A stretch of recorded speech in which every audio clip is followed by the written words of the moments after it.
नमस्कार। न्यूज़ 18 बिहार झारखंड के digital platform पे आप सभी दर्शकों का बहुत बहुत स्वागत। मैं राहुल ओझा आपके साथ। अमेरिकी राष्ट्रपति बिगड़ैल बिजनेसमैन की तरह हरकतों पर उतर आए हैं, जो देश के बजाय अपने निजी फायदे और अपनी जिद को पूरा करने में लगे हैं। टैरिफ का रद्द पर सवार ट्रंप ने दुनिया भर के देशों पर टैक्स का बोझ बढ़ा दिया है। अमेरिकी कोर्ट से लेकर जानकार तक टैरिफ के ये दंश की गिनतियां गिनवा रहे हैं, लेकिन जिद्दी ट्रंप मानने वाले कहाँ हैं। ट्रंप और उनके चहेते सलाहकारों की फौज टैरिफ की खूबियां गिना रही है, लेकिन उसकी वजह से अमेरिका की अर्थव्यवस्था और वहां की जनता पर हो रहे नकारात्मक असरों पर आंखें बंद करके वो बैठा है। अब ट्रंप ने फार्मा सेक्टर पर टैरिफ लगाने की बात कही है। अमेरिकी राष्ट्रपति डोनाल्ड ट्रंप आयातित दवाओं पर 200% या उससे टैरिफ अधिक लगाने की बात कर रहे हैं।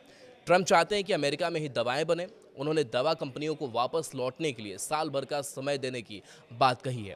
बता दें कि एक रिपोर्ट के मुताबिक अमेरिका अगर फार्मा सेक्टर पर 200 या उससे अधिक टैरिफ लगाता है तो उस पर तो असर होगा ही, भारत भी इसकी चपेट में आ जाएगा। अमेरिकी राष्ट्रपति डोनाल्ड ट्रंप आयातित दवाओं पर 200% या उससे अधिक टैरिफ लगाने की बात कर रहे हैं।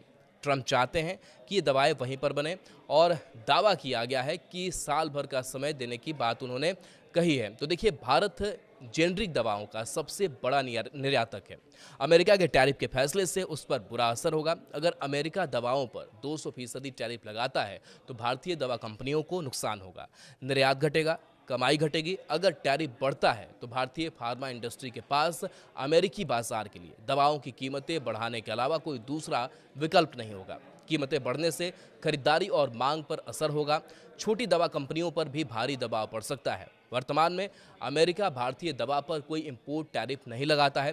टैरिफ के जरिए ट्रंप दवा कंपनियों को वापस अमेरिका बुलाकर वहां प्रोडक्शन करवाना चाहते हैं, लेकिन इतना आसान नहीं है।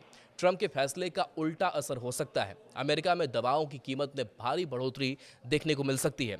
भारत से भेजी जाने वाली जेनरिक दवाएं, जो अमेरिका के मेडिकल सेक्टर की जान है, वो महंगी हो जाएंगी। सिर्फ 25% टैरिफ अमेरिका में दवा की लागत को 51 अरब डॉलर तक बढ़ा सकता है। अगर ये 200% पर पहुंच गया तो हालात बिगड़ सकते हैं।